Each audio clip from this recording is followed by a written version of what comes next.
Good afternoon, ladies and gentlemen. Welcome to what is now round 3 of the SA Super League. The showcase game today is between the Southern Blazers and the Heysen Comets. My name is Stuart Forbes, and joined with me today is a man I've known for many a year in the Barossa, Mike Teakle. Good afternoon, Stuart. Good afternoon to everyone tuning in today. A little bit blustery down here at Salisbury today, but we've seen some good bowls so far this morning, and hoping we get a cracking game now. Yeah, both these teams played in the morning game, and should hopefully be ripe and all fired up for the game today. The featured one for this afternoon will be the pairs, in which the Comets will be lining up Grace Maloney from Arthurton Bowling Club with Cassandra Harvey from Adelaide Bowling Club. Yes, and in the team from the Heysen Comets, we've got Cassandra Harvey, the Southern Blazers, Stephanie Clark and Gavin Pfeiffer will be taking the rink.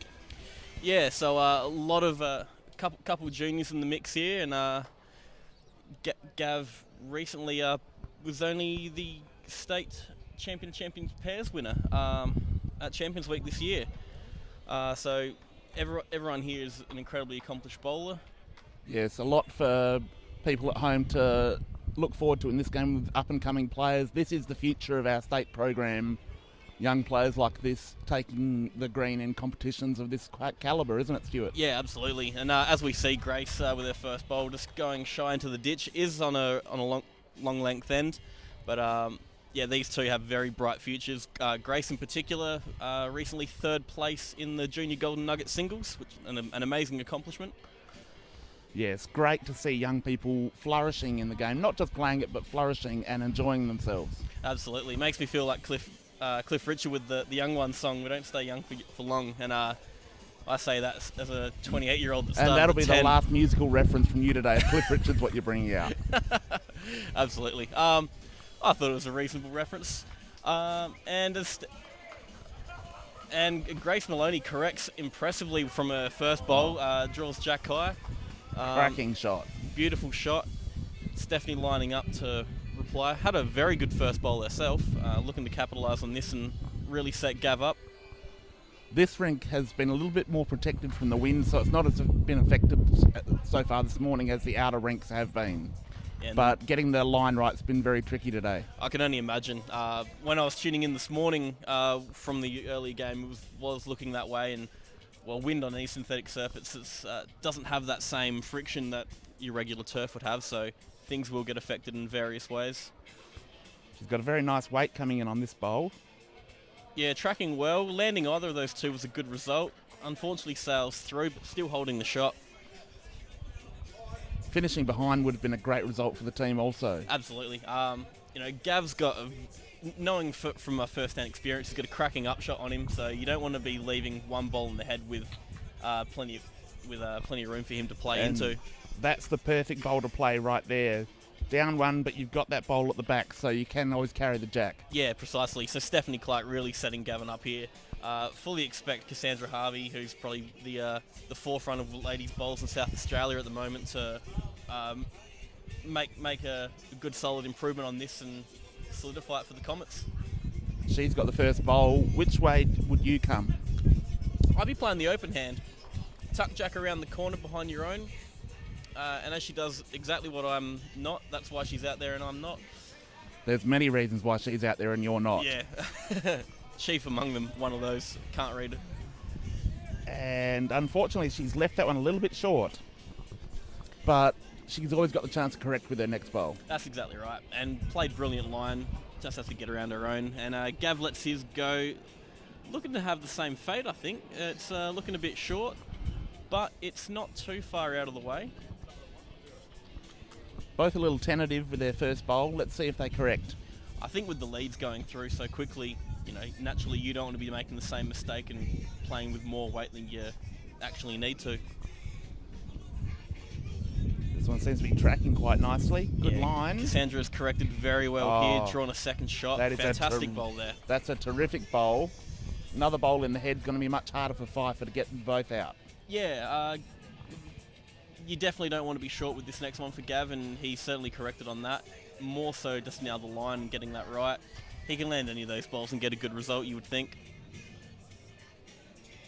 and unfortunately didn't stay up, so he doesn't have the luxury of a bowl at the back now. Yeah, Cass to play for 3, and let's see how she goes. Sent it very well. Weight is going to be the big question.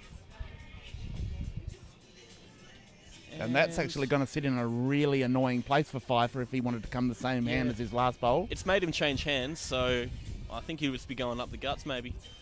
As a skipper, if you can get your opponent to change hands, it's a small victory every time. Absolutely. And in this league in particular, you don't want to give your opposition the same shot twice, as everyone's good enough they can make that correction to nail it. Exactly. In this level of competition, everyone is good enough to correct that small adjustment to get the perfect bowl with their second effort. That's exactly right. And as the Comets pick up 2, setting themselves on their merry way. 2's a great start. Yeah, I mean, first end, the Comets in particular, I think Scott Hocking, the coach, has swapped everyone bar Scott Thalborn just to rest his guys over the double header. And, naturally they're going to be a bit rusty. So to get a quick start and a good start like that gives you that bit of confidence that you need to really get things in motion. Bit of confidence, but also gives you a buffer. If the next end, if you happen to drop 1, you're still in a good position. Absolutely right. And as we learned, I'm not sure how it went this morning, but as we learned last Friday night, going that back the other way was a completely different ball game. And coming into the teeth of the wind almost this time. Yeah, so weight control is going to be quite critical. Rogue bowls coming through from the other rinks will also be a factor. As one of the singles bowls gets launched. One of the joys of bowls is having to have eyes in every direction to see where the bowls are coming at you from. Every bowls player is pretty much an unofficial cricket fielder. And given how England were dropping catches, I think we'd be able to get a national selection. I don't know about that. I don't know if I'm a big enough clown to play for England. You maybe. Yeah, I certainly am. That first bowl, about 5 to 6 feet behind the jack. Not wasted there, at least it's not short. Yeah, and the line wasn't too bad, and certainly corrected with this next one. Oh, that's delicious. You're whipping out the Bruce already there, Mike. Absolutely. That's a bowl, as a skipper, you love, because that gives you something to work with. Oh, that's in reference to the old style of bowls. It's what they call textbook one-on-one behind. And Stephanie Clark looking to really just at least cut down, if not get the shot. And actually, that's a fair effort. That is a very good bowl. That keeps her in the game. Absolutely. And yeah, the first one was beautiful. Way only just had to make that adjustment with her line. She's done that very well. This is coming in beautiful weight once more. I think the wind might have just held it out a little bit, but it's by all means in a bad position. Two out of the 3 bowls are hers, of the best of them. So this is the bowl that really could affect the head. Yeah, don't think she'll be playing any shorter than what she did previously, and aimed very well. That's the perfect bowl you want to play. If you're not getting the target, you're behind and really setting it up for your behind skip. By only 3 to 4 feet means that you are in a perfect position. Yeah, exactly. A lot of people like to go through heavy, and if you finish 12 feet behind, you're unlikely to be in a good spot. Exactly right. And I found with 3 bowl pairs, your first 2 bowls you're playing as a lead, your second bowl you play as a 2, so you really want to make the most of that third, playing a shot or getting behind and just setting it up for your teammate.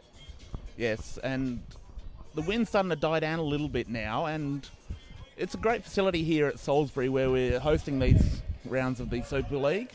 Yeah, it's a fantastic new complex that they've built. I think it's now a year old, but by any means still fresh for a lot of players having not had the opportunity to play here. So to have this event for players to really capitalise on, that's great. And of course, this event proudly sponsored by the City of Salisbury. They've put a lot of support behind this competition and this concept. Oh, absolutely. And I think it's a great movement for bowls. I think we've already seen a copycat event elsewhere in Australia launch up, so it's good to see South Australia at the forefront of these kinds of things. Well, someone's got to have the ideas, don't they? Exactly. But no, for South Australian bowls in particular, really gives everyone, gives something people to do in the off season, but it also just, allows the juniors to rub shoulders with some of the best and brightest that South Australia has to offer. Yes, and back to the bowls.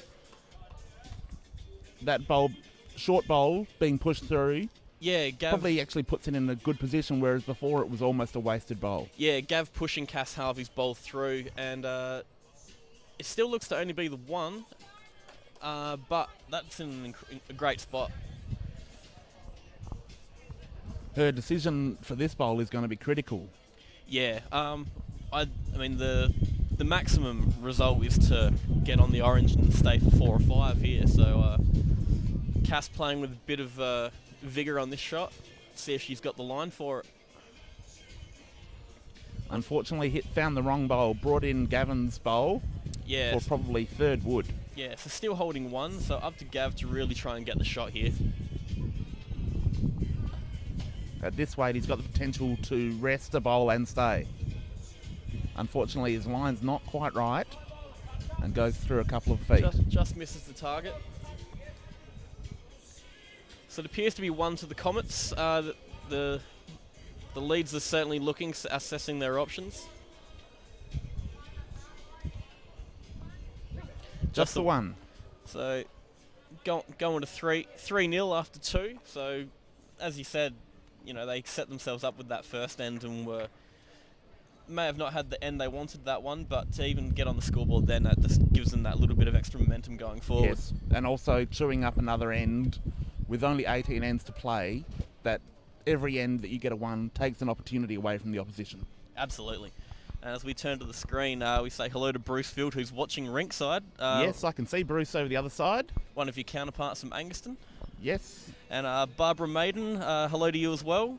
From memory, played with her in my Marion years. I can't remember if she's still there now, but thanks for tuning in. And Monica Turner, good luck, Grace. Unfortunately, we can't convey the message, but I'm sure she's feeling it in spirit. Yes, these players know there's a lot of support behind. There's a lot of people coming to watch the games, and it's great to see people coming out and watching bowls. The turnout's fantastic, and with a day that was forecast to be, you know, a rather miserable one weather-wise, it's good to see it, you know, such a huge turnout as it is. Yes, and not only people here, but people tuning in, watching bowls on Facebook. Yeah. That's something that I wouldn't have expected 2 or 3 years ago. This is fantastic for the game. Yeah, it's cutting edge. It's a great concept, and Grace Maloney really nailed it with the first one, a couple feet behind. Stephanie Clark unfortunately falling short on her initial bowl. Grace's second bowl looking to really put the pressure on. Absolutely, and you can tell she's been playing all week in the Golden Nugget, just with her consistency in the way she's found this already. I mean, that's 2 cracking bowls right there. She really is putting her opponent under the screws. Absolutely. And yeah, I think, not sure of her junior accomplishments myself, but to at least be selected in the Junior Nugget, you've got to be at least the top 2 or 3 in your state. So she's set, and to have come third in that's an incredible achievement. And that's a great comeback bowl. Southern Blazers now starting to show a bit of fight. Yeah, that's going to be a very difficult bowl to get rid of. You don't want to play too aggressive that you're ripping your own out in the process, but you don't want it to stay there either. But of course, Grace has got that bowl behind, so she can actually play with a little bit of intent.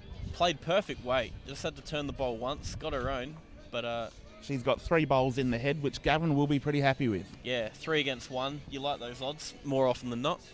Generally my favourite kind of odds. Yeah.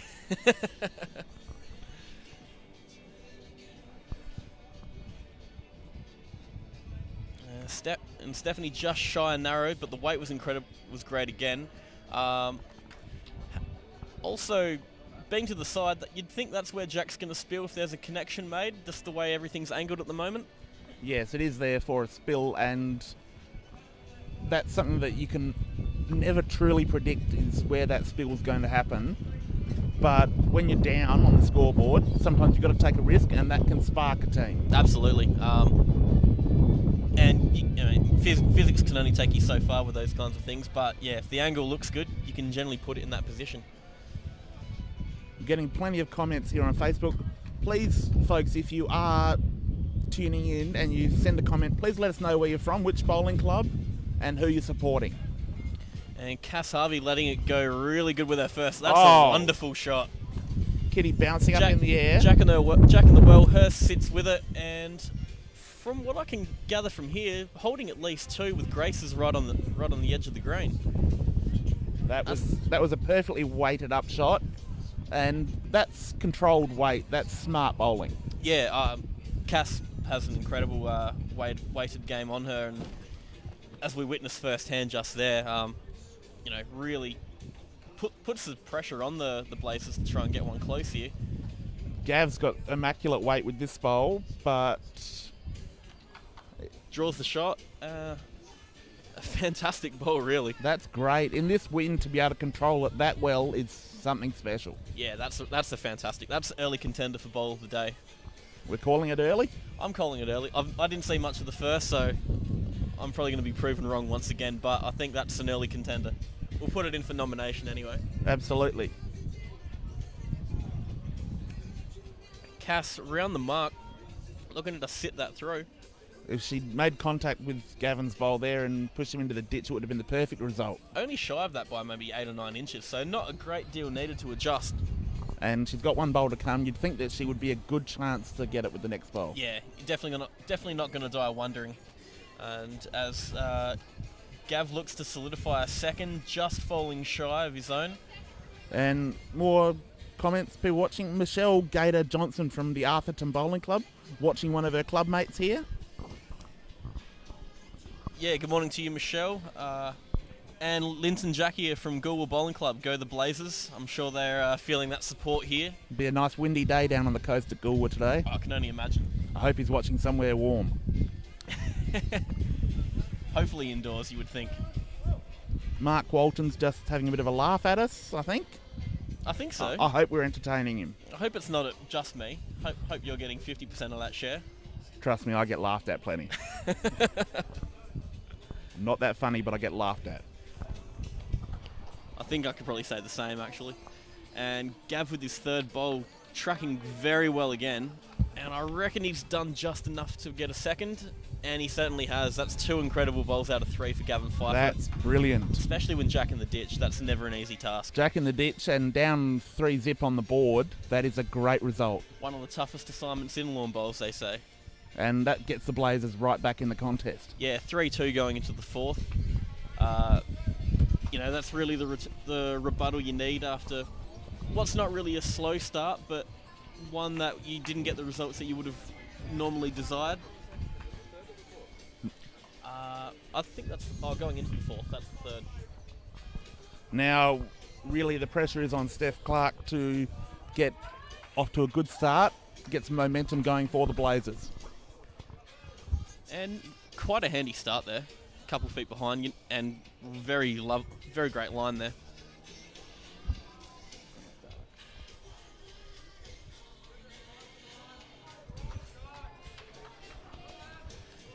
Grace just falling short. The line of both these 2 first bowls is great. Faye Anderson just wanting to know what's happening in the singles. Can you see the score from here, Stu? Yes. Ashley Holes, representing the Comets, is currently up 4-0. His opponent, I'm not entirely sure. I've not seen all the team sheets this week. I've been a bit lazy on my research. That's okay. We wouldn't expect anything less. Exactly. I do my best work stressed out and under pressure. I'll see if I can make that happen. Who says it hasn't? And Sharon Kane watching in Riverton. She's cheering for the Pirates. Good on you, Sharon. Yeah, the Pirates playing this in the 2 later afternoon games. And if there's anywhere in the state that'd be windy at the moment, I reckon Riverton would be one of the worst. Absolutely. Only been there a couple of times myself, and I think it's historically windy. It is. Lovely place, great people, but cold and windy at this time of year. This is true. And Stephanie Clark looking to replicate her first bowl where she was through, and does so with very good success. That's a really good bowl. That's a great shot. I would say she's holding 2 from this angle. Yes, definite 2, and that'd give Gavin a lot of confidence going into his bowls.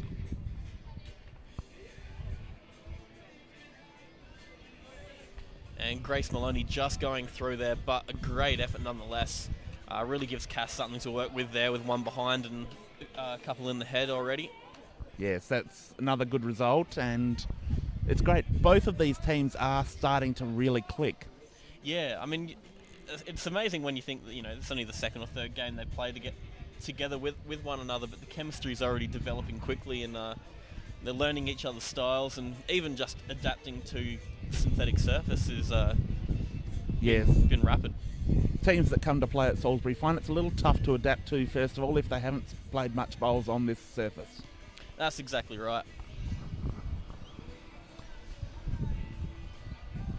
And Gav draws the third with his first bowl. Cass Harvey looking to try and make amends of this. Really needs to... Jenny Collett just checking in. She's really happy with Steph's last effort. Great to have your support, Jenny. As we saw, Cassandra Harvey unfortunately hitting a shorter bowl. Getting around that, was looking to have very good weight. And Gavin Pfeiffer, well, the head is his to control, really. I like the look of this bowl. As he draws the fourth shot, so really applying the pressure now. And to the behind Comets. the kid. That's a lovely little pill from Gavin there. So a lot riding on these next two bowls from Cass Harvey. But you wouldn't pick too many people to... She hasn't been under a lot of pressure yet in the game. This is really going to test her.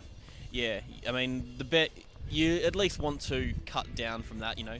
Dropping a four's never good at any time, especially early on after a pretty good start. And that's a fantastic bowl, and gets the shot. So that's a great result. I thought that she may have only come in for second there, but clearly she's done enough to get the shot. Pressure back onto Gavin. Yeah, exactly right. And as he said, hasn't been under pressure, but responded brilliantly the minute she was put under it. So the weight control was the best thing I liked about that. Mm. Not only the direction, but she played the right weight to get the result. Yeah. And unfortunately, Gavin just cleaned two of his bowls out of the head. So still clearly 1 to Cassandra. Yeah, had everything to play for. 1 down, 5 seconds. What it was looking to be 5 seconds anyway. I think any bowler would play weight at that to try and peel it out. So I know I would, but I'm reckless. And so, yeah, it gives Cass all the freedom in the world to just draw a second here. Sharon Kane really pleased with that last bowl of Cass. Oh, it's a fantastic bowl. You wouldn't find many people that weren't impressed with that. You'd have to be very picky and have incredibly high standards, like some of the people I've played for in the past that don't smile for anything. Only the hardest of taskmasters. I've come across a few of them in my time myself. But another shot there for the Comets, so... Yeah, that gets them back out to a 4-2 buffer. They've got to be pretty happy with where they're sitting at the moment. Absolutely. I mean, only one shot, but a huge end for them, considering they were really staring the barrel down to drop a large number then. So that's a fantastic result for them, and probably a bit demoralising for the Blazers, but still early days yet. Yes, 3 bowl pairs. You can't afford to drop big numbers early in the game. Exactly. And we saw that last week with the Rogues Pirates game, where the 6 was dropped in the first end, and the Rogues just went on to steamroll the boys from there. Grace Maloney starting off well again. Oh, another beautiful bowl behind the kitty.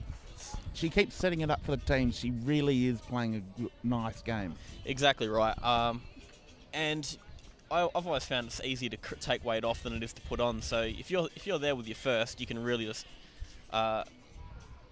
capitalise on your second 2 bowls. Jaden Anderson, Stu Tang, are you commentating the Rogues game? I am commentating the, I think it's the 4 p.m. game, not the 2 p.m. So I get to watch Craig Mills and Josh Studham battle it out in the singles later on.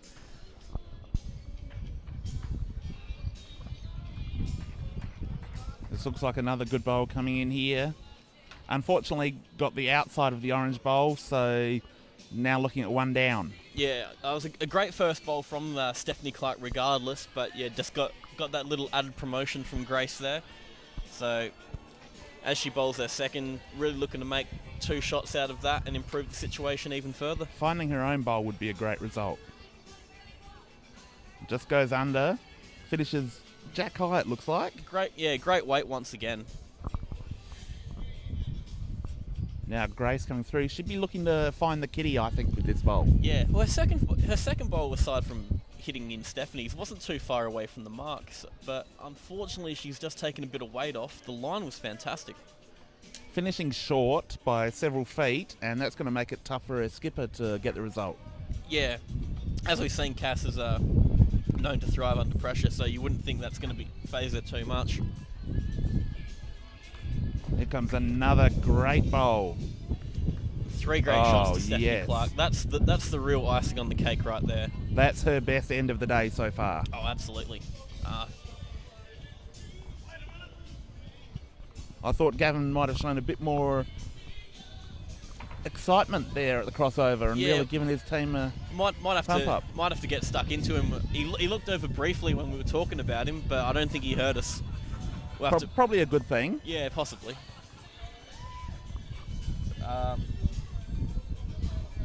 Cass Harvey lining up. This is a very important bowl. Just really needs to get something in there. Gone with weight. Tracked, just slightly wide. That's not the result you're after. Unfortunately, took her own leader's bowl out, so now has nothing behind the head. Yeah, it's only gonna get harder from here, you would imagine. And I think the temperature's just dropped a couple of degrees, Stu.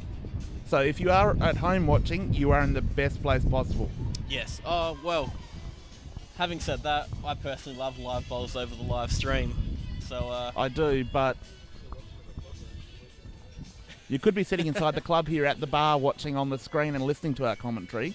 and a nice little comment by our I guess supervisor would be the appropriate term. So IT guru. yeah, you could always be in the clubhouse watching from the window where it's warm and you're there in the moment. And closer to the bar. And good afternoon to Virginia Roundtree, supporting the Rogues and Grace from Atherton Bowls Club again. Sol Simon Gator Johnson. Grace is using my late mother's bowls, and she would be very proud indeed, especially given all she's accomplished in the recent weeks. Yes, and it's another great trait of bowls where not only skills and knowledge are passed down, but sometimes equipment, and you see that connection that lasts forever. Absolutely. I saw Sol only a couple moments ago. I'm wondering where he's hiding at the moment. He's probably in the club. Playing it smart. Someone's got to take our advice. Yeah, this is true. And Cass Harvey's last bowl, her second one nearly made an impact, but here we go. This is looking very good. Yes. Oh, that's a great shot by Cass Harvey. Oh, little unlucky in the fact that she did make contact with the jack, but the jack kissed off the opposition bowl and stayed as she went past. Cut it back to 1 though. Yeah, it takes a lot of pain out as well. If you're gonna go down, at least go down a 1. You don't want to drop numbers in this. Interesting option here from Gavin. He's got the chance to make it 2, but wouldn't want to move the kitty. No. Falls short, so it looks to be 1-2 the Blazers. Yeah, safe play from Gavin there and brings the score just the 1. So yeah, there's a lot that could have gone wrong if he'd played a bit more aggressively at that. They're measuring for 2, so that'll be interesting. That could get them back to level on the scoreboard if they can manage to get a second one out of this. This is true.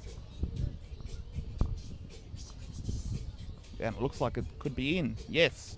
2 for the Blazers, and that gets them back to level pegging on the scoreboard after 4 ends. Alright. So that's great result for the Blazers.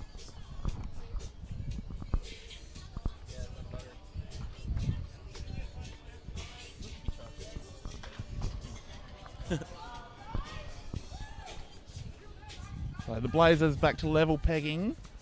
Let's see what they can do with this end now. Just going over the greens once more. In the singles, it is the Comets leading 5-1. And for the triples, the Comets have a 9-4 lead after 5. So, well and truly going the Heysen Comets' way at this point. Yes, the Comets are a very powerful lineup on paper with players like Scott Tholborn in their squad. Yeah, and they could be one of the teams to contend with for this title. The thing that impresses me about the Comets team the most is when you break down all 12 players selected, it's probably the deepest team talent-wise. Yes, they've got Scott Tholborn, but a lot of other teams have the more X-Factor guys, but this is just a team of incredibly consistent, solid players that can do the job in any position. And they've got players who can play specific positions and dominate at those positions. Yeah. That's something that I like in selection. I work alongside Scott Hocking, the coach, and he was very strategic in all his picks and wanting to make sure he wanted multi-faceted, talented players that can literally just be thrown in any position and succeed. And as we've seen so far, that research and knowledge that he put into his selections is working. Yes, I think that coaches who were best prepared leading into this competition and pick their teams wisely are the ones that are going to have the most success. That's right, and while you're sort of you can't choose your marquee players, the ones he selected from the draft, he did almost, I guess you could say, methodically. Yes, draft research, not only this year but in the coming years when this competition goes from strength to strength, which I believe it will, is going to be critical to the makeup of this competition. Exactly right.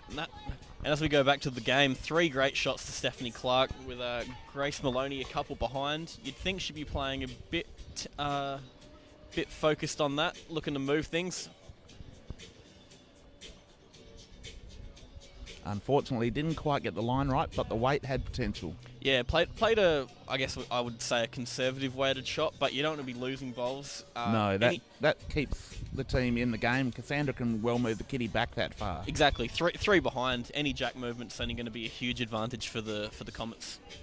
But as we see, the Blazers starting to get a little bit of confidence and really starting to get their grip on this game. That's right. And after their slow start, I think this will probably prove to be one of the closer games that we have, especially the way the other 2 games seem to be shaping up. Gavin's first ball coming down now and just going past the head, unfortunately. They does have the backers bowl and on the tee, so should any dead end occur, the respot's going to prove one shot to them. So all's not as bad as we thought. But you would think that he's the one who's going to have to dead end it. Cassandra will play measured weight, as she has with that bowl, unfortunately going a little bit narrow. Yeah, well, Cass needs to move Jack, given that she's staring the barrel down. But yeah, I think Gav's job's just to predict where Cass is trailing Jack to and get there before Jack goes Change there. his hand for this bowl. Now just coming in to consolidate, and looks like he may have drawn another shot. Yeah, difficult to say. It's definitely 2, but yeah, I mean, I'd be throwing a tape on it if I were them.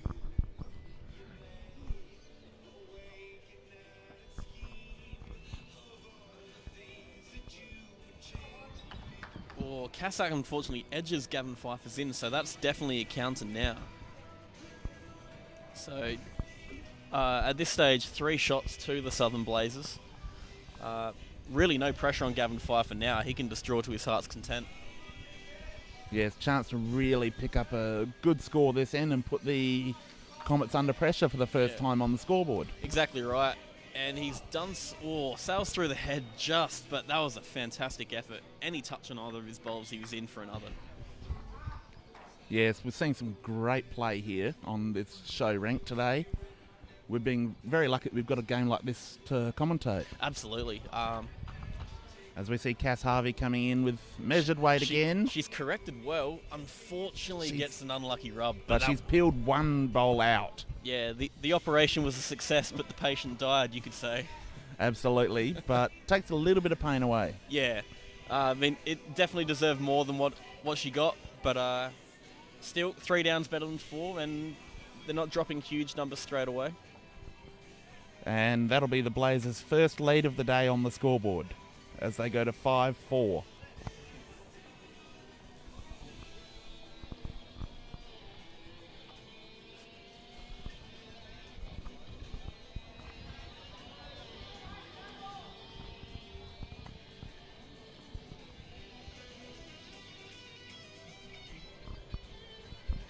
Now Steph Clark in control of the mat for this end.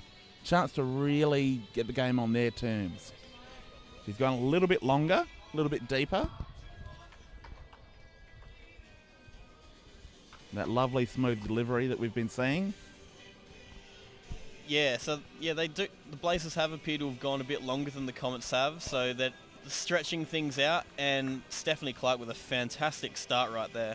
that's really taking advantage. When you get control of the mat after being behind, you really do want to take game and put it on your terms, which she has done. That's exactly right. That was a perfect example. And even though it's only a foot short, but it's going to be a problem for the opposition. Any touch on that's only going to improve its position. But Grace responds phenomenally. Oh, this is beautiful leading from both girls. We are seeing top flight bowls here, and if you're watching at home, this is what you should be trying to do on a Saturday. I don't think there's a lack of trying. I can say from my own opinion. And a good second effort from Steph Clark. Naturally needed to be behind to at least push her own or Grace's through. Just slightly wide. Grace's second bowl is really going to tell the story here. She's gone a little wider also. She's going to be around the back. Needs to stay. Unfortunately, just too far. Absolutely. Now, we have had a bit of technical difficulties earlier on. Our screen that we're reading the comments on, unfortunately, the battery went flat, but we are back. Sharon Kane, may I ask if the wind is constant or is it gusting? I would say gusting, because at one point it's in our face, and just a moment ago it was at the back of our heads. Yeah, I think there's just a bit of breeze at all times, but yeah, it does definitely pick up over the course. It's not been calm at any point, I don't think. So yes, it is nightmare conditions to try and play lawn bowls in. Unless you play for Marion, in which case this is just a regular home game. Yeah, some people are attuned to bowling in the wind, and those people are a unique breed of bowler.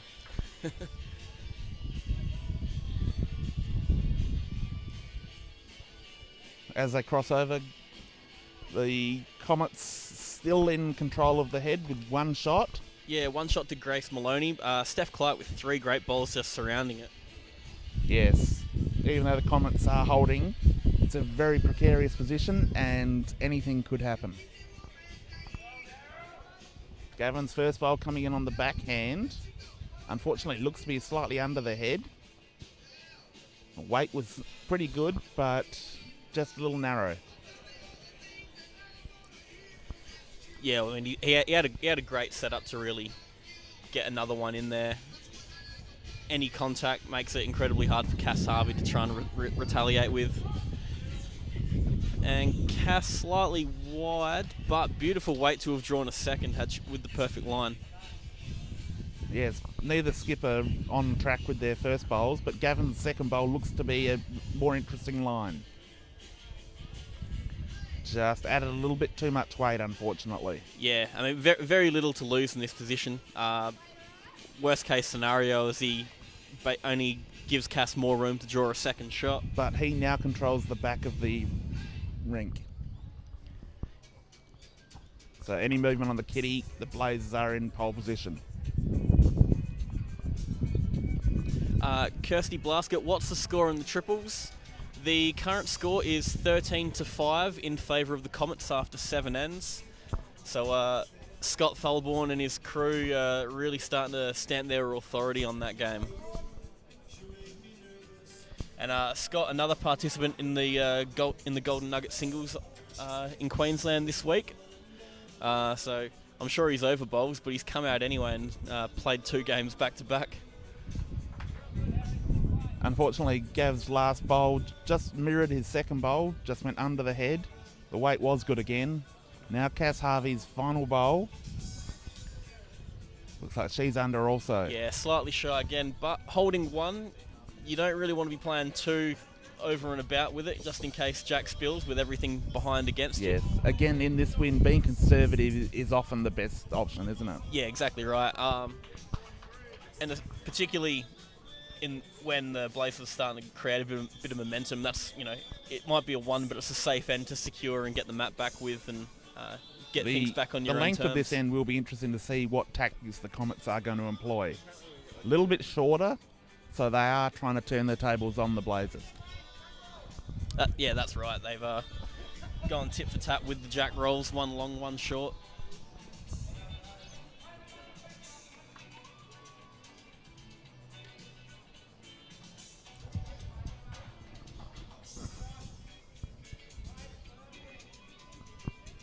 And Grace Maloney with a fantastic first bowl there.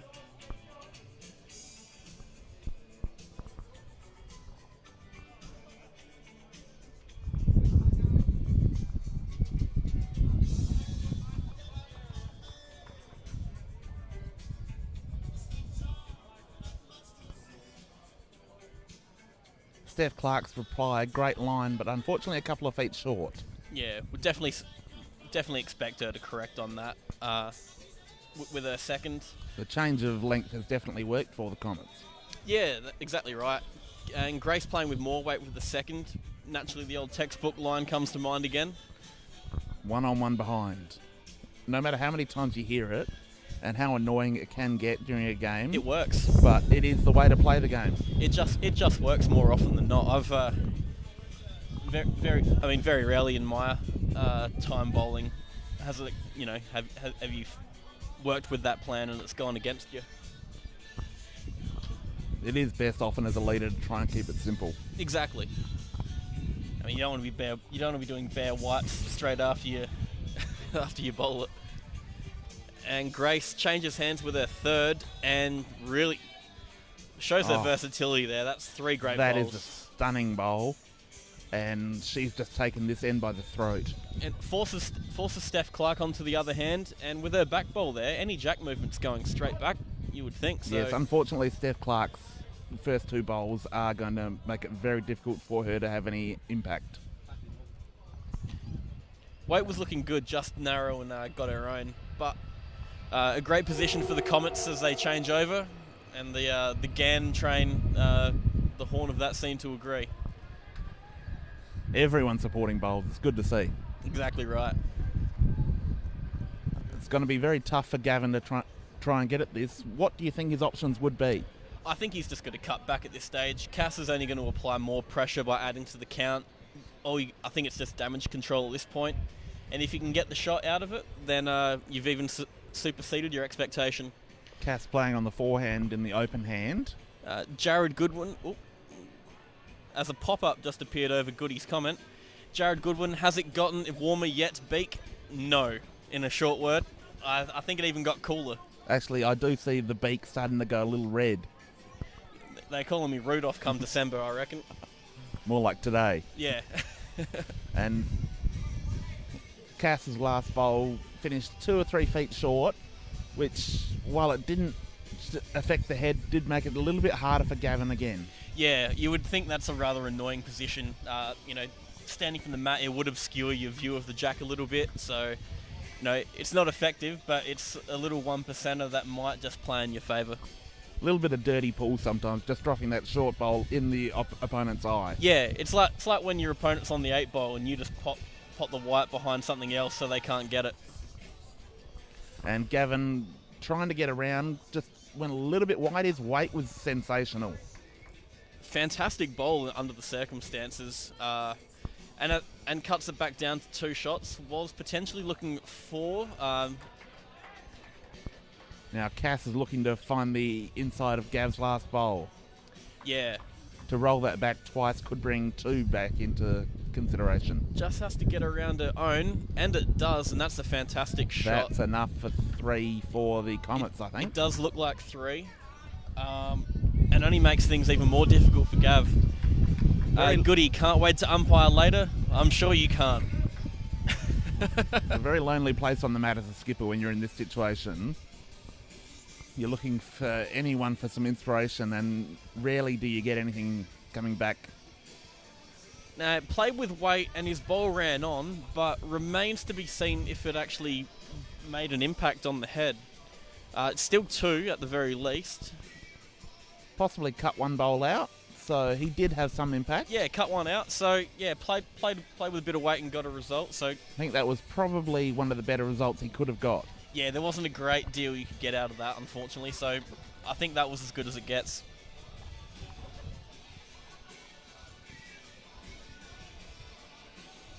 Now with 7 all on the board after 8 ends, this is definitely proving to be a very close contest. Exactly right. Who do you think's looking the better team at the moment? Even though the scores are tied, which team has the momentum? Overall, or just in the pairs game? Just in the pairs game that we're calling. Just in the pairs game, I'm leaning towards the Comets. I think they got that handy start, which was very good. And while they did drop that 3, they've just seemed to have, if it was a 100-up game, I think they'd be winning. They're the more consistent, but the Blazers just keep nipping at their heels. As much as it pains me, I'm going to have to agree with you. It's something I don't like to do very often. No one ever does. But they look to be playing the better bowls. They're getting bowls on their own merit. They're not relying on wicks and knocking bowls in. They're drawing beautifully and handling conditions better. Yeah. We say that, and I think Stephanie Clark heard us and retaliates with a fantastic bowl of her own. I think we could encourage anyone to play better just to make us look stupid. We're not commentators, we're motivators. We'll just bring out the best in people. Good call. I think even our IT guy might have enjoyed that one. You're doing a great job. And just to disprove the myth, he does not look like a nerd. No. I think the Big Bang Theory has really ruined IT for a lot of people. Just with what you expect they look like. I think the IT crowd may have done more damage. Possibly. Having said that, Roy did look like a normal person. Anyway, back to the bowls. Steph Clark holds 2. Grace, unfortunately, just dropped short with her 3rd, but in a great position for Cass to at least work with it. Yes. 3rd bowl coming down for the Blazers now. Steph playing with a bit of extra weight this time. Carries through to the back, so it's not in a bad home there. Covers Grace's position bowl as well. Yes, definitely. Gavin's got a bit more to work with for a change. This is going to make his life a little easier. Not overly difficult head on this particular occasion. Gav's got the advantage holding, but there's plenty of room and a lot of bowls to use for Cass Harvey there as well. But at least he's got an open hand to play, which he hasn't had for most of the ends so far today. That's exactly right. So, yeah. But in saying that, if Cass puts one in his eye, it'll make us look silly again. That wouldn't be anything new for us, I'm afraid, Mike. Cass playing with good weight here. Any contact's going to be an advantage. She gets it in back cuts. Now, whether the jack moved far enough, it still appears to be 1 to the Blazers. The camera angle and where we're sitting is not helping either way.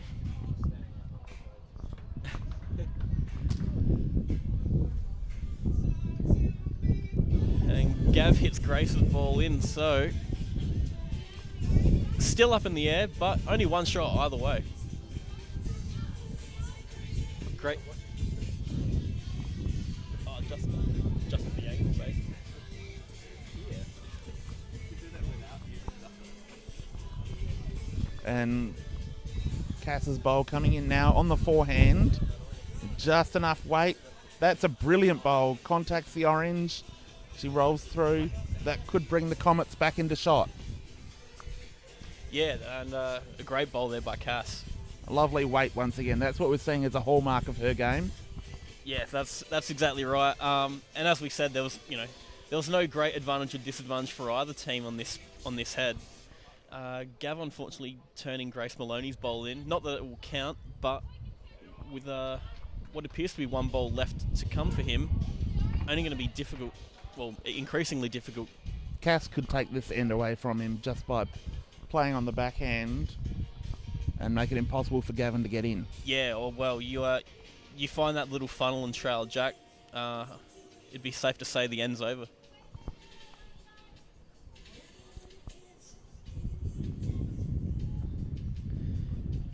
She sent it down well, got her own to promote, and just rolls through. So doesn't get the result, but a fantastic effort. Played the correct shot at least. She's definitely playing with a lot of confidence, and she looks like she's in full control of her own game. Yeah, I mean, she plays a very smart game and definitely doesn't play anything that you would think twice yourself about considering this either. And Gavin's final bowl, getting his leader's bowl, turning it in, but not enough. throwing a tape on anyway, so we'll soon see, but definitely one to the Blazers. That puts him in a one-shot lead. Going across the greens, now the Heysen Comets in the singles. Ashley Holes has taken a two-shot lead on the 11th end. And in the triples, it's only getting better for the Comets as they now lead 14-5. Getting a few hits on the stream from Lynn Triffett. She's laughing at us. Thank you, Lynn.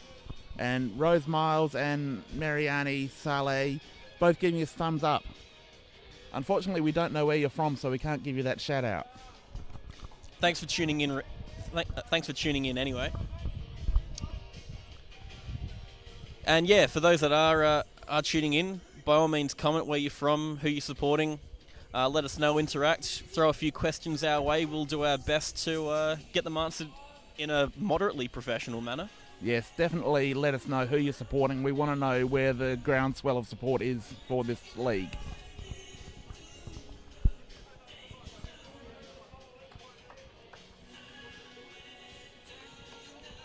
And Stephanie Clark's first bowl rolls to a finish. That's a rather nice start. Only slightly shy of weight-wise, but in a great spot.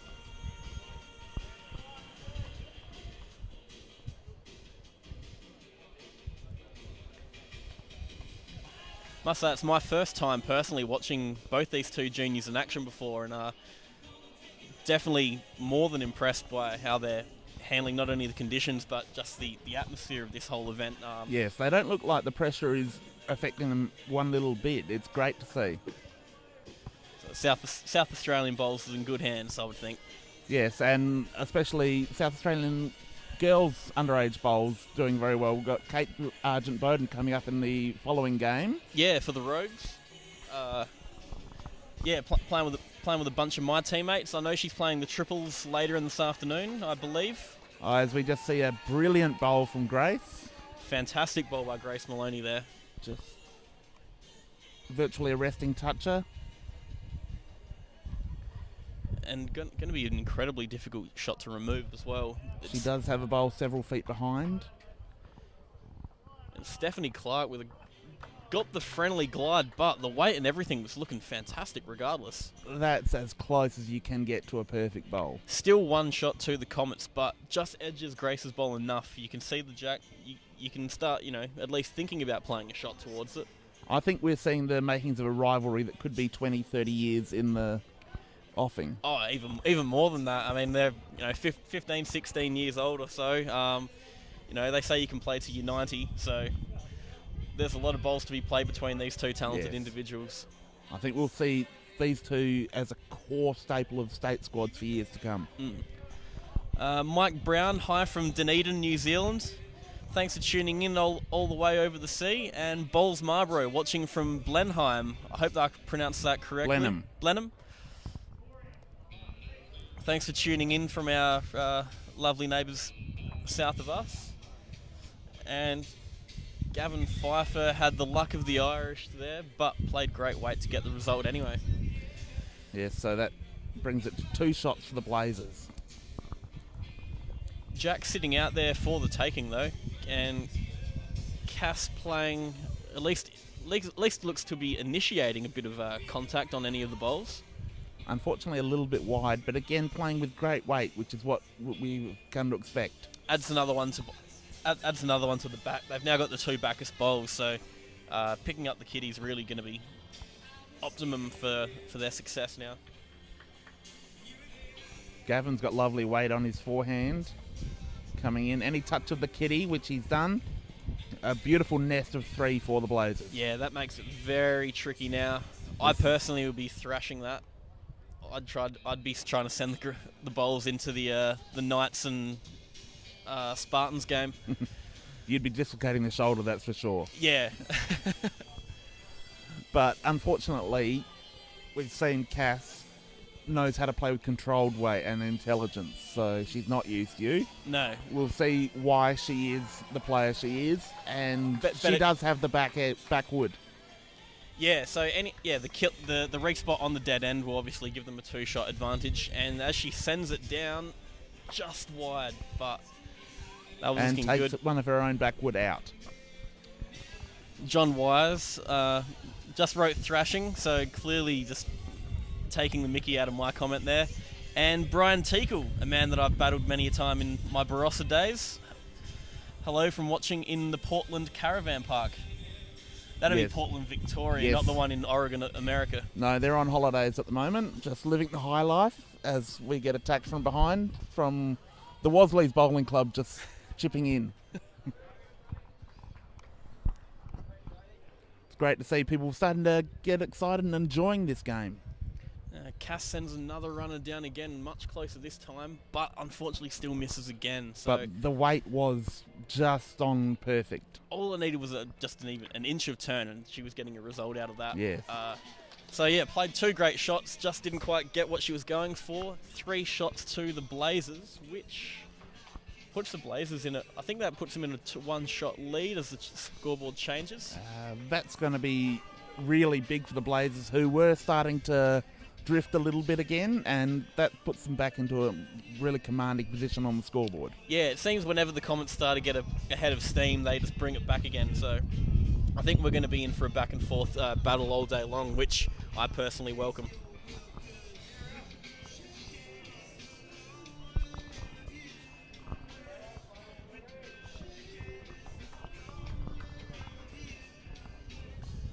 Stephanie Clark's first bowl starting off very well again. They're really putting on a clinic right now. This is... They should have been charging admission at the gate, because this is worth the price of admission, watching these 2 girls go at it. I think if they were charging admission, it'd keep us out. Maybe you, but you're notoriously cheap. Only in quality.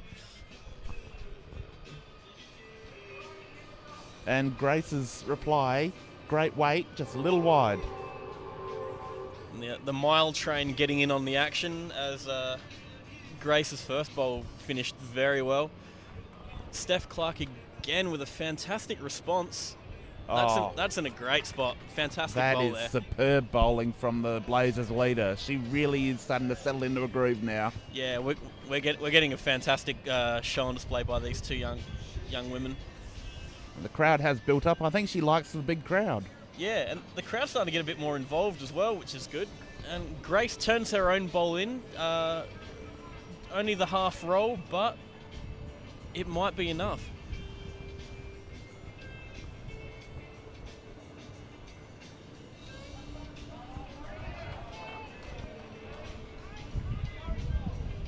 Tracking well again by Steph Clark. Just seems to be slightly wide, but that's 3 great shots regardless by her. That's a good bowl in the head, in amongst the opposition bowls. Exactly, that's a fantastic head right there. She's done her job definitely this end. And Grace Maloney doesn't seem to be far off the mark, but is pulling up fast. And Arthur Westwood checking. He's watching from the sunny coast. Queensland, go Blazers. Arthur, we're a little bit jealous. Don't tell us what the weather's like. I think the clue is in the name. Always sunny on the Sunshine Coast.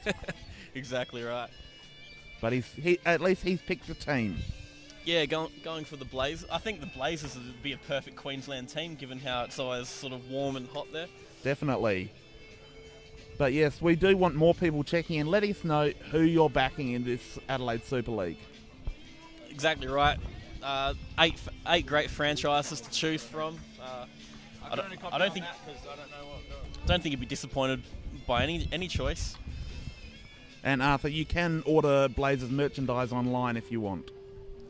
Rose Miles watching from Bribie Island and from the Paynham Bowling Club. So good afternoon to you. Thanks for tuning in. Hope you're enjoying your holiday, Rose. And now Cass Harvey just slightly wide. Now I think the initial intention was to turn Grace Maloney's bowl in and get that onto the jack. But she does have the back bowl now. Oh, that was a... Gav's bowl just running the gauntlet then through the head without even touching a thing. Hit 2 bowls. Unfortunately pushed his possible second shot a little bit further away. So definitely only 1 for the Blazers now. Good afternoon to an Adam Forbes. I don't know who that is, but apparently he's the best bowler in his family. Yeah, I mean, well, that's probably goes without saying. Sharon Kane, she's back on. Haven't got a choice, but would go for the Pirates. Arr. So the Pirates building up quite a strong supporter base, it would seem. And it was one of the Pirates, Adam Forbes, just checking in before her. Not playing today, but will be back in action next Friday night if my sources prove me right. He does go better under lights.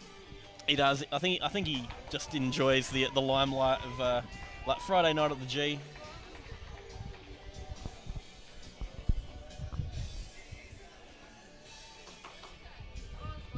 Now, Cassandra and Grace just deliberating what shot to play here. Now, while they do have the backest, the behind the head is littered with Blazer bowls, so you don't want to be playing too aggressively in case it doesn't go as far as you want. And, of course, not letting us down, she's played with controlled weight yet again. Unfortunately, she's gone under, but her weight control has been superb today. Exactly right. And I think with the wind being as gusty and blistery as it has been today, finding your line's going to be a very difficult ask. But at the same time, you find your weight. I think 8-9 times out of 10, you'll find your way to a good shot. Yeah, staying on the green, definitely the order of the day, because as we get deeper into the game, some big shots are going to have to be played when all of it's on the line. Exactly right. Sharon Kane, I have a cat named Captain Morgan. I love Captain Morgan. And I hope you have a dog called Sailor Jerry as well. And it's his birthday. The cat's birthday. Sorry. Happy birthday, Captain Morgan. Yeah, happy birthday to Captain. That sounds like we're promoting something we shouldn't. And Rhonda Duldig, watching from Nambour, Queensland, a Salisbury bowler. How did the Knights go in the first game? Now, unfortunately, I think they were looking like they went down. I don't have the final score on hand. But Matt Short went down in his skipping debut in the Super League, unfortunately. As it stands, though, I don't know the individual rank scores, but overall, the Knights are beating the Spartans 40-31. So they are having a better second game than they did in the first.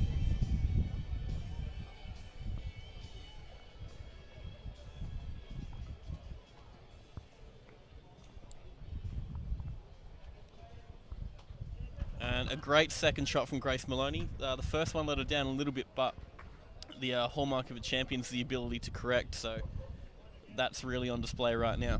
That might be the problem with my game. That's true. I just have no correction method at all.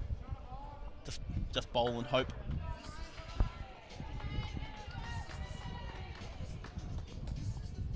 And Steph Clark drawing her own toucher there. Fantastic tussle by both these two girls. Yes.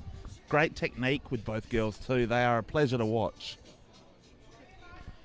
Grace just running out of legs on the final bowl, but the second one's in more than enough position to give Cassandra something to work with.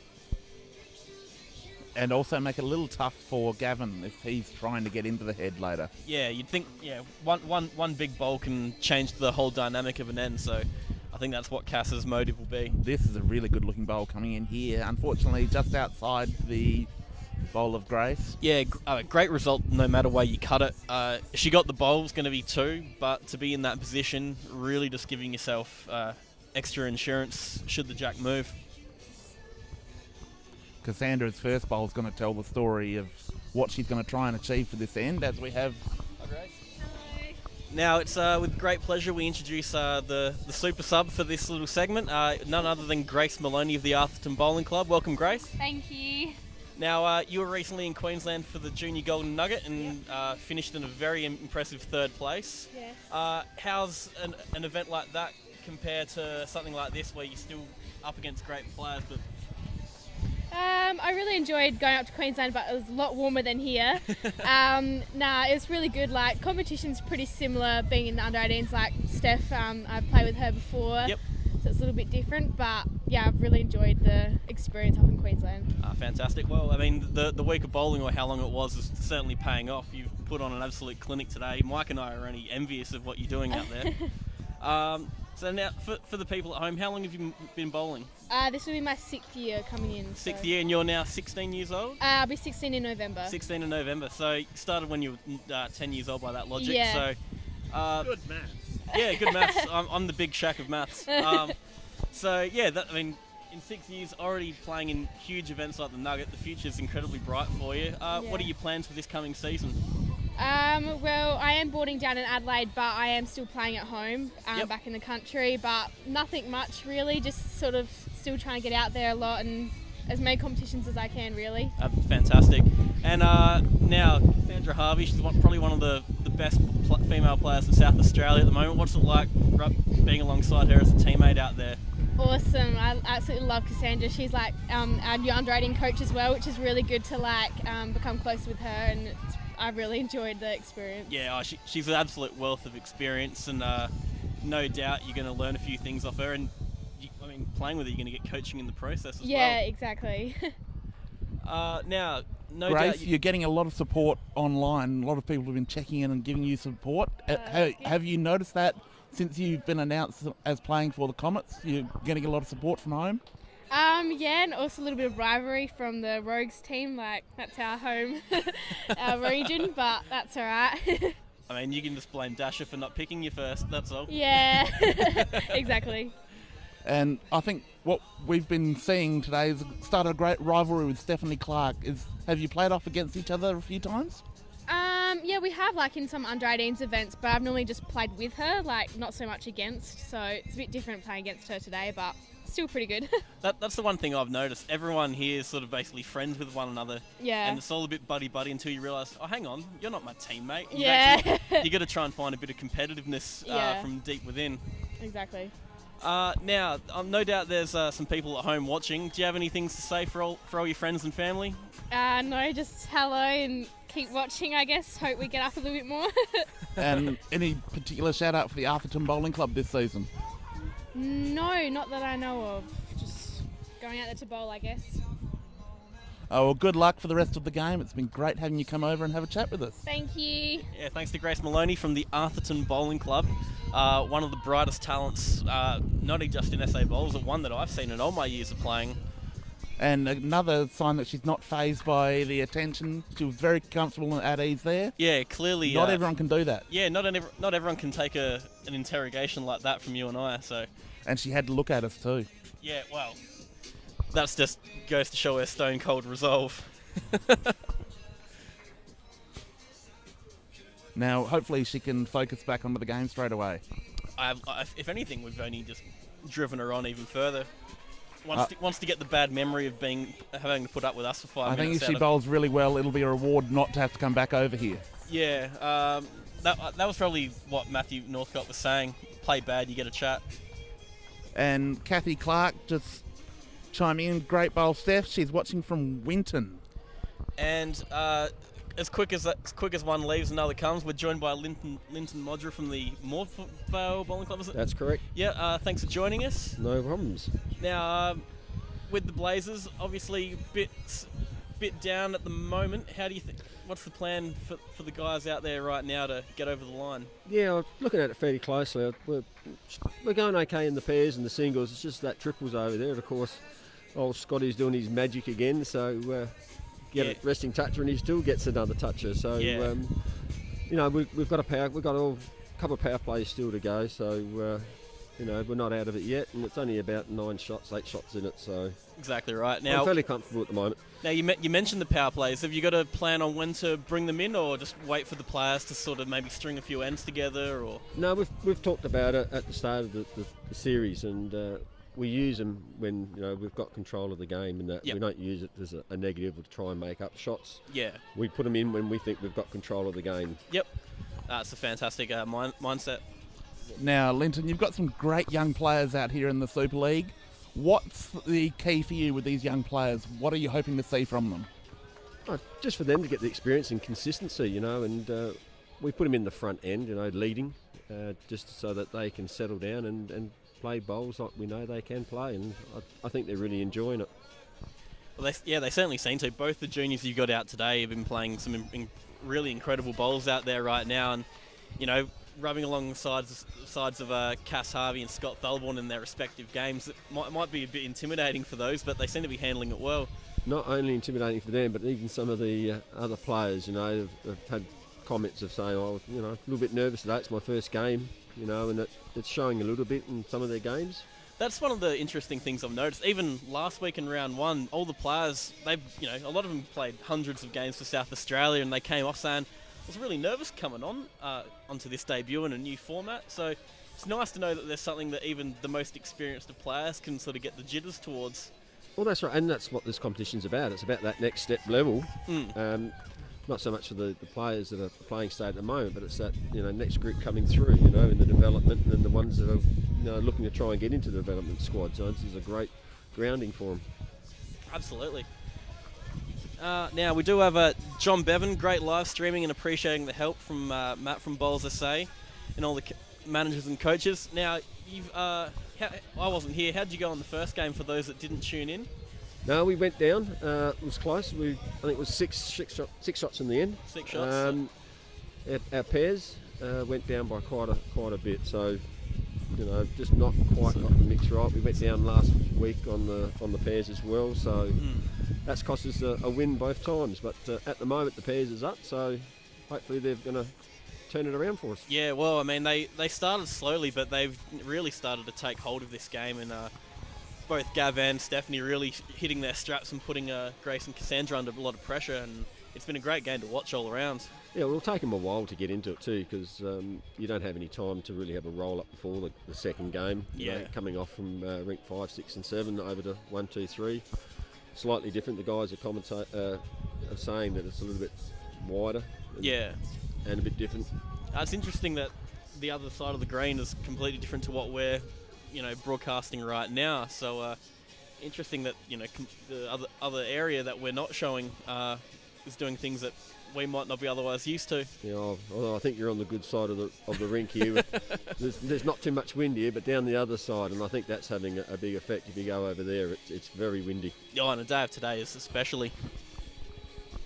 Well, I suppose we should get back to the commentating of the bowls, but Linton, thanks for tuning in, thanks for stopping by and being the super sub. No worries. And yeah, all the best to the Blazers going for the rest of this game. A little bit of work to do, but you're back within a few shots, so yep. It's all for the taking.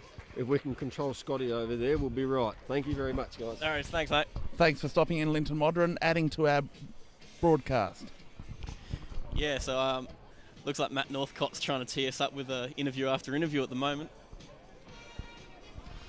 And as we go, we missed an entire end out of that, so we apologise to all the viewers, but we hope we blame Matt. Yeah, we hope that the the comments from all the people that are more involved than what we are giving a good indication of just what a exciting format this is. Yes, this game, we're now after 12 ends. The Blazers are leading 12-8. I think we're set up for a cracking finish. Absolutely. Handful of ends to go. The Comets finally getting an end back. So, as Linton was saying, not playing a power play until we seems they have total control. And I think the pairs could have been a good one to throw that into just then, but the Comets refused to lay down. Yes, it'll be interesting more so now that the Comets have dropped behind us when they play the power play. Yeah, I don't think I've seen any indication of one being played yet from either side, so it's I think they're both going to leave their run late and try and throw the other one under the bus.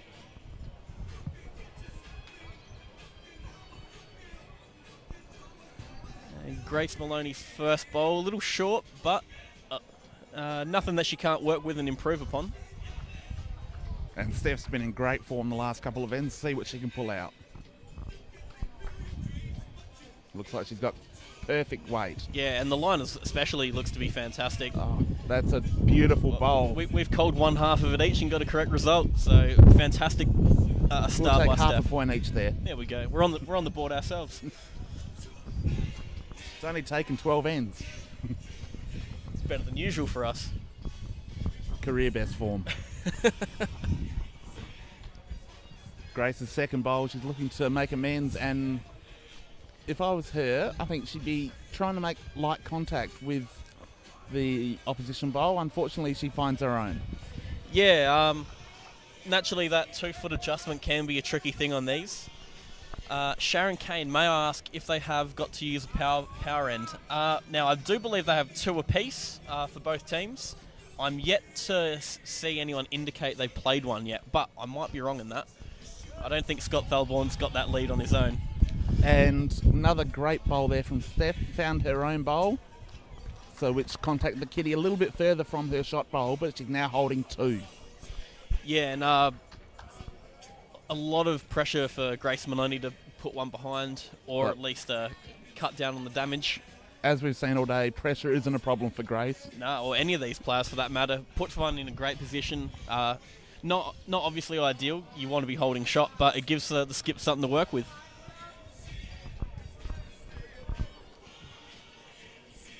Steph's third bowl coming down now. She looks like she's got the same weight again. That's 3 incredible bowls by Steph Clark. Beautiful leading. That's going to take some beating. And she's given... if Gavin doesn't give her a high five this time... Oh, he gave a pat on the back. Gavin, come on. You need to give her more than that. Well, on a more, high five. More encouragement, Gav. He laughs at us, but he knows we're right. He's stingy. Wouldn't shout. She wouldn't shout if a shark bit him. Yeah, that's the one. But yes, I would have thought that a high five at least was worthy there. That was a beautiful end from Seth. I suppose he's saving his big celebrations for the finals. Perhaps for the power play. Yeah. Boys, what bowls are the Leeds playing with? Now, I believe that Stephanie Clark is using Taylor SRVs. Size 2s. Size 2. And as for Grace Maloney, I can't quite see from here, but I do think they are Dreamline XGs, but don't hold me to that.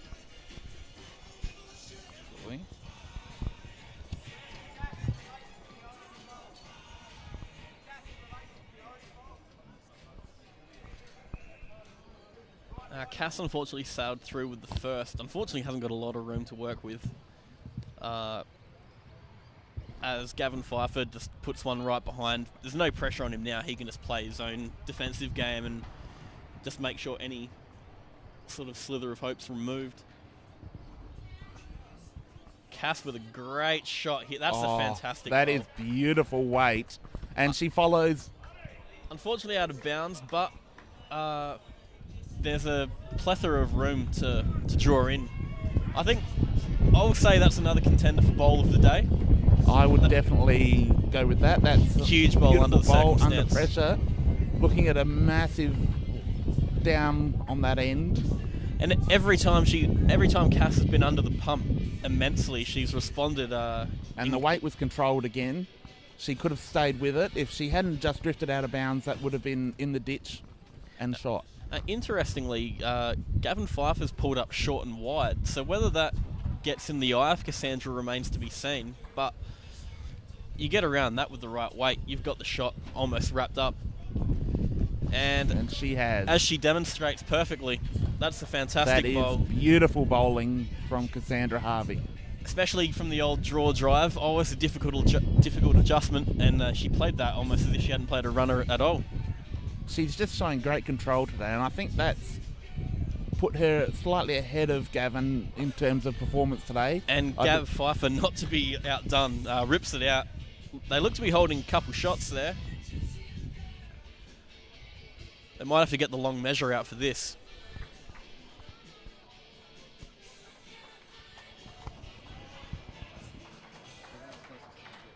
Yeah. Yeah, I think they might be getting the old 8 metre out. And over in the singles, Jeff Munn played an absolute horn to rip out Ashley Hol's bowl for shot. And it was all square going into that last end. So it appears Jeff Munn defeats Ashley Hol's 15-14. No, 4 shots.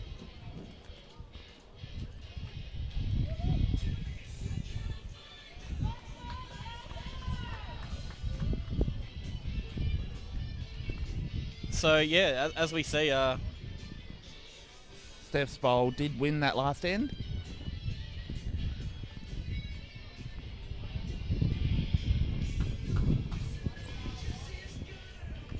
Linton Jack here, great bowling by the Skips. It is indeed. Time and time again, both of them have been put under great pressure, and they've responded with incredible shots against what seems to be incredible odds stacked against them. And at this stage, all 4 players handling the pressure beautifully. Is it going to be a case of which one cracks first? I don't think they'll crack. I don't think either team will crack. Actually, I think it's just going to be one of those long, hard-fought games.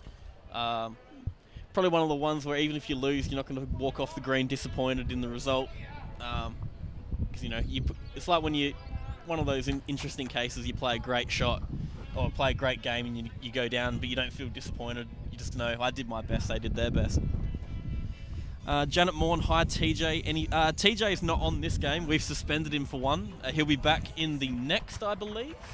No, he'll be back at 4 o'clock with me, I think. Yes, for the TJ fan club, he was coming later. Yeah, we've given him a lunch break. He demanded multiple hours, so we met his demands. And for what he's getting paid, I think that's reasonable. Oh, absolutely. No other workplace will give you that much time for lunch. And yeah, as suspected, in the singles, Jeff Munn defeats Ashley Holes 18-14, picked up a 4 on the last end. So that's a huge result, and swings, that's 4 guaranteed shots up for the Blazers as they look to try and fight off this Scott Thelborn onslaught in the triples. And Steph with another ripping bowl. She corrected her weight beautifully that time, finishing jack high. Yeah, Sean Sayers scores another rinks. As we just said, the singles was 18-14 for the Blazers. The triples, which is Scott Thelborn versus Mark Evans, is 23-7 in favour of the Comets.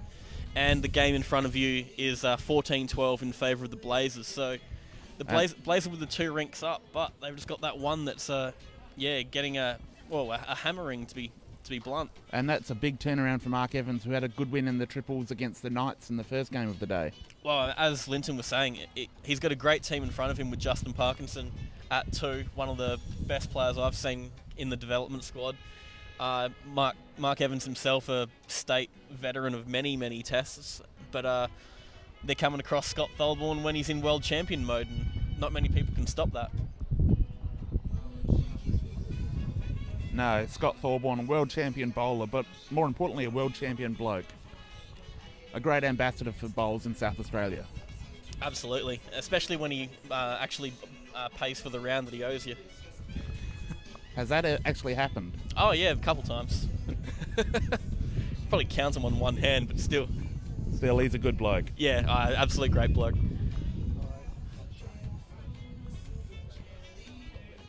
Now we've got a slightly, I guess you could say sprayed, probably the loosest head from all 4 players so far, but I guess that just goes to show how good they played under these conditions. And just as you said that, Gavin Pfeiffer comes in with a beautiful bowl, pinpoint. Tidies it up, just puts a little Slight bow touch. around it. And he's holding shot with about 3 foot to the nearest Comet bowl. Couldn't even be holding 2. Cass electing to play weight, get Jack out clean, or unfortunately just hit a short bowl, which almost could have done some damage, but missed the mark. Now for the Northern Knights Southeast Spartans game, it does appear to be that the Knights are still in control at this stage. The individual scores I don't know, but the overall is 48-42 in favour of the Knights. I've heard Todd Brand from Laura making a hell of a lot of noise out there, so clearly enjoying himself.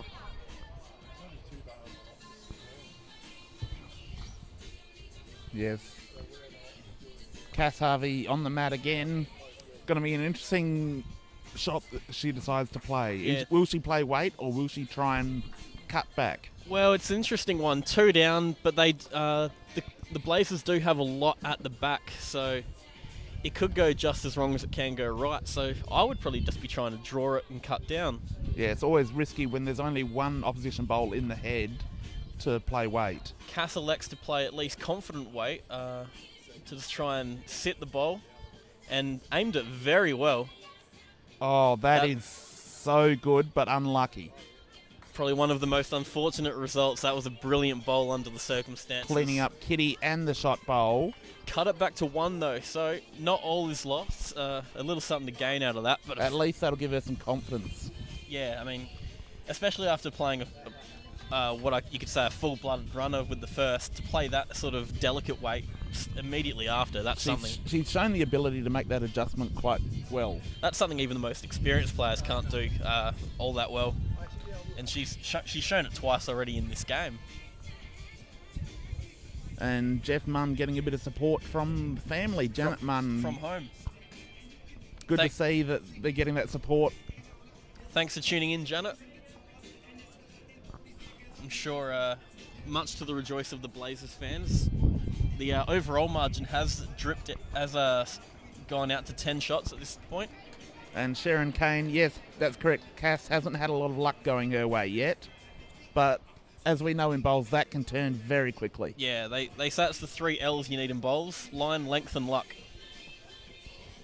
And lots of it. Yeah, precisely. Still, the lead's putting on another great start again. Stephanie with a fantastic one, but Grace, not as close as you'd think, but it's in a great spot. Steph's definitely taken the upper hand in this battle of leaders in the last 3 or 4 ends. I think so, yeah. Not to disgrace Grace by any state, but I think she's really just hit her little stride at the moment. I think we'll blame Matt Northcott for bringing Grace over for an interview. We've scarred her. Not the first person you've scarred. Yeah, myself comes to mind. Grace's second bowl, great line, finishing in a good spot behind. 2 great position bowls. Naturally they say 3-bowl pairs can be a skipper's game, so to have position shots like that, really giving Cassandra Harvey something to work with. Naturally you don't want all 3 on because they can be ripped out just as quickly as you put them there. And Steph's third bowl, great weight, just a little wide. Here comes Grace's final bowl. She looks to be right in contention if she's got the weight. Pulling up slightly, but the line was fantastic again. Nothing in these 2 games here, ladies and gentlemen. Make sure you get behind your 2 teams nearing the end. Northern Knights narrowly leading the Southeastern Spartans. Heysen Comets leading the Southern Blazers. Some great bowls being played. Get behind the players. Show your support. And for those, that was Matthew Northcott over the tannoy.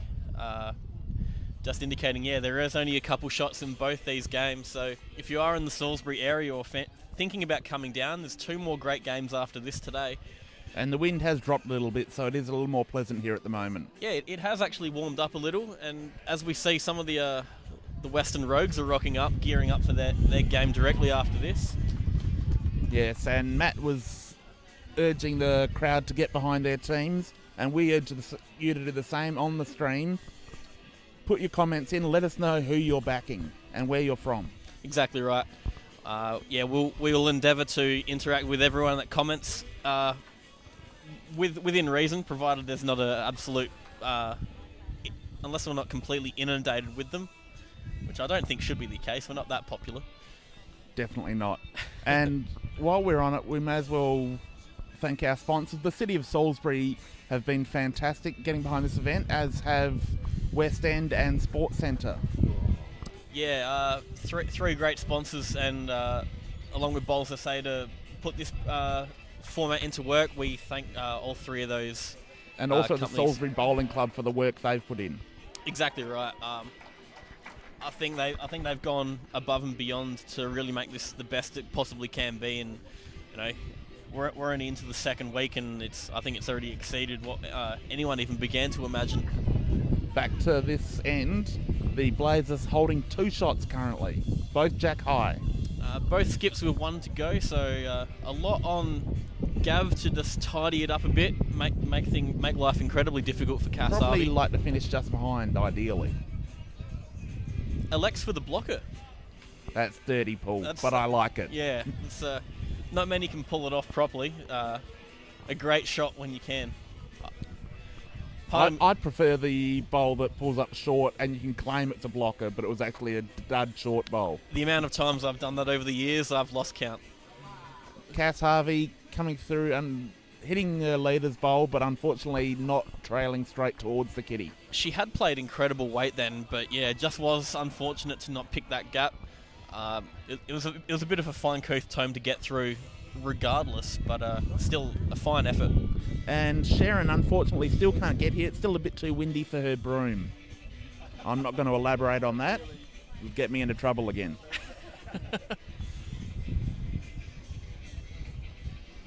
And as we saw, that was 2 shots to the Blazers, I believe. So they've started to really hit their stride a little bit and take control of this. And with only 3 ends to play, could be an opportune time for the power players. Linton heads over and has a quick chat. So he could be calling for the power play now. You never know. I do think they've got to indicate it before they start the end. But That's correct. Or he might have just said, win this end and we'll call it. So who knows what's going through their minds? We can only surmise. And Steph Clark dropping the hammer with a great first bowl. Wonderful first bowl there. Really putting the pressure on now as they look to take this game completely away from the Comets. And the triples is only appears to be getting worse for the Blazers, so it's really up to this pairs duo of Gavin and Stephanie to get the Blazers over the line at this stage. So perhaps a power play in the next couple of ends before they finish the game could be a chance to grab some numbers. I would say, I mean, you're not going to let your power play go to waste, so it's definitely going to happen sooner than later. Just a matter of when they decide to put the sign up. Steph's second bowl, unfortunately dropping a little bit short, but it's going to make that forehand much harder to play.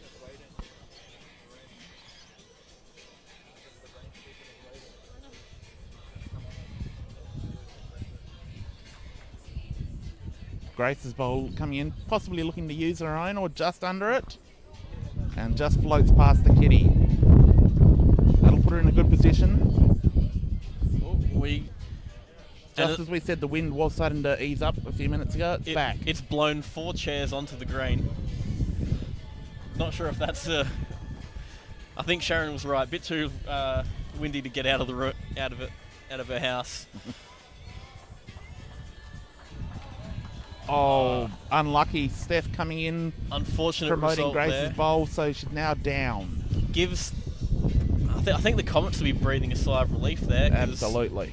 The game was really starting to get away from them. That just gives them that little bit of relaxation to just take an extra second. And Sharon Kane, if both teams call a power play and cliffhanger, I couldn't agree more. I think if they both called it on the same end, no point, because on the power play you win double no matter whose power play it is. Ah, there we go.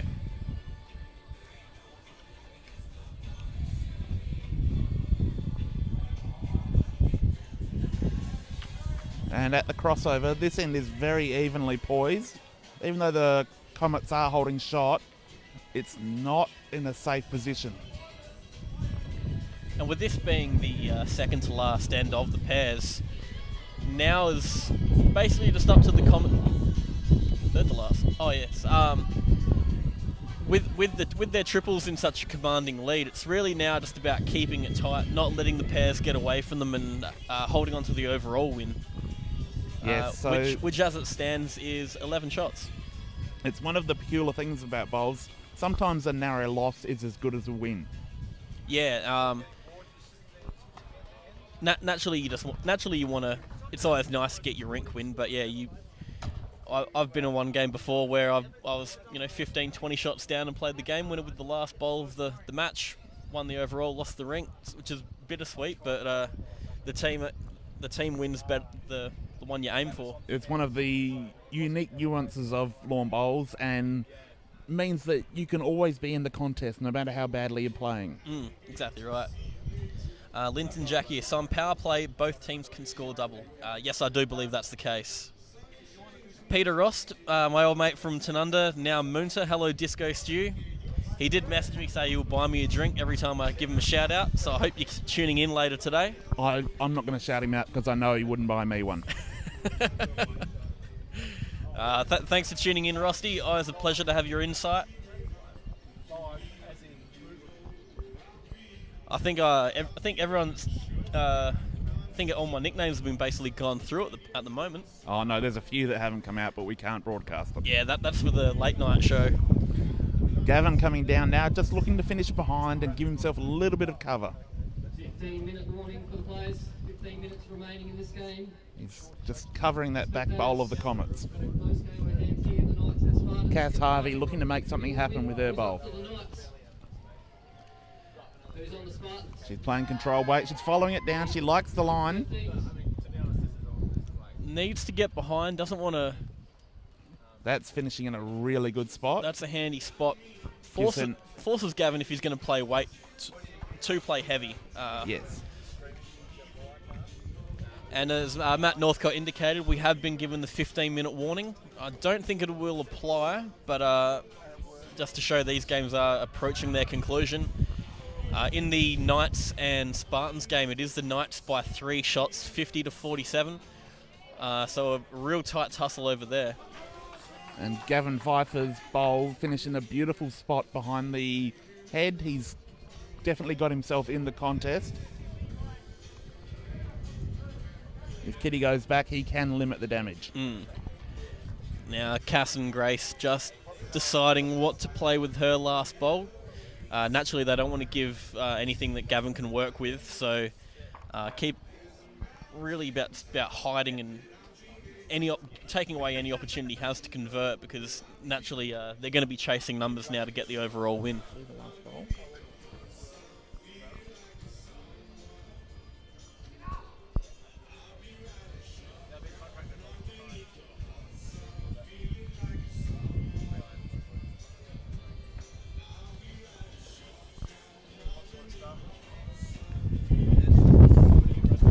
Another bowl behind the head for Cass.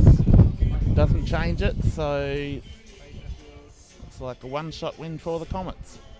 Or it could be a measure. Now, there is a sign on top of the scoreboard, which That's the power play. I think they might have called the power play for this end, which in case it's only 2 shots, but that might be enough to just to raise any shadow of a doubt. Now they're measuring.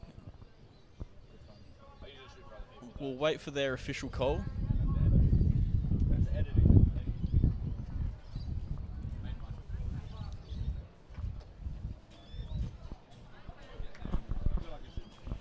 Looking like it might be a caliper job at this stage. Both of them had a go at it.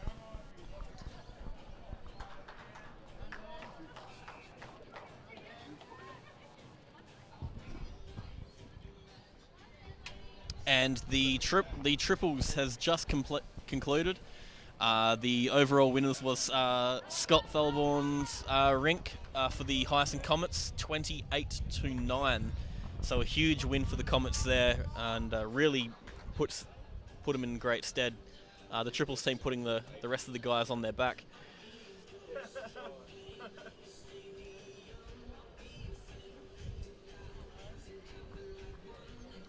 And with 2 ends to play, 17-12, the Blazers leading the Heysen Comets in this pairs game. Been an absolute beauty. Oh, it's been a fantastic game. And this is what you want. You want the close games for the live stream. Naturally, when you're playing, you don't mind giving someone a bit of a pasting, but for everyone that's unbiased, you want just good bowls and a great competition to be showcased first and foremost. And Steph puts her first bowl a couple of feet behind on a perfect line. I don't think it can be understated just how good both Stephanie and Grace have performed in this game. It's been absolutely fantastic. Yes, we've seen a junior masterclass in the leaders in this game. Absolutely, and this is not an easy surface by any means. We've had people from every game say how tricky and difficult each rink it is from game to game. As Grace follows up with an absolute perler. And the wind is not making things any easier as well. So no, they've shown great poise and maturity beyond their years in this game. Yeah, so you know, there might have been a scrappy bowl here or there, but overall, Steph hits back. nothing. Unfortunately, just glides past the shot bowl, but she's got another great bowl behind the head. Two fantastic ones right there. When you factor in everything, these two juniors, they're giving it absolutely everything, and it's been fantastic to watch, and I think everyone will agree. And Grace's bowl matches the two at the back, so that's a perfect result. And she's got shot and cover. Good afternoon to Ashley Close as he walks by and musses my hair. Always good to have him on. It hasn't made it look any worse. No, it's styled like that for a reason. Hang on, you call that style? I'm ahead of the trend. It's ahead of something. And three great shots from Steph. Probably disappointed to not get shot out of either of those, but you're not going to be disappointed there regardless. She's got control of the back of the end. Yeah. So everything. Gavin's got something to work with. Absolutely. Gavin's not going to die wondering here. Although Grace's bowl now has the backers, and that's excellent bowling from Grace this end. It's going to make for a tight finish, that's for sure. Gavin refuses to high-five his teammate. Stingy as. He gave us I think they were the daggers in his eyes. He gave you right the there. daggers. He gave me nothing. If he's watching this on the replay, we're only trying to get the best out of you. Sometimes you got to play it up for the crowd a little bit. Yeah, absolutely. You've got to be a showman. But he's doing that with a beautiful bowl here. Yeah, he's doing that with the demonstration of bowls he's playing. Great weight, just gliding past the shot bowl, unfortunately. He's been a pillar of consistency all game so far, and really capitalising on all the great shots Stephanie's been playing. Cass Harvey coming in with a crucial bowl. Unfortunately, just drops a little short. Yeah, finishes shy, but I think it's going to force Gavin to change his hands, which it does. So not all is to be forgotten. He's added a little bit of weight this time.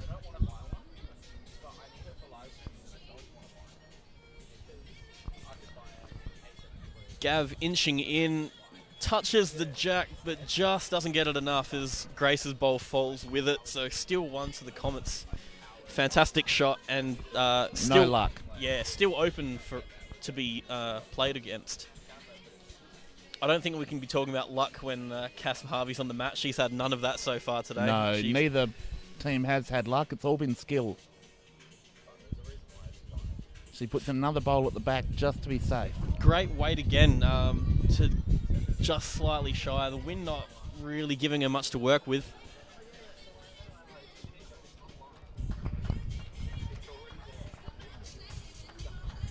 Gav's come to assess the damage. We'll see what he thinks. Maybe he's reconsidered that high five. Possibly. Better late than never. And with only one end up to be played after this. Oh, sorry, this is the last end. It's really now or never. And Sharon Kane, loving your feedback. You're absolutely right. This is the first end where the skips have had a clear shot at the jack. So Sharon, your interaction with us today has been fantastic. Thank you very much from Riverton. It's like we have our own Neil Curley, the sideline reporter, with Sharon today. So thanks for your input. It's greatly appreciated, and we love to interact with all the people. So and I hope she has a great season with the Riverton Bowling Club this year. Oh, Gavin just slightly misses. That was tracking incredibly well. A slight touch would have been 3 shots.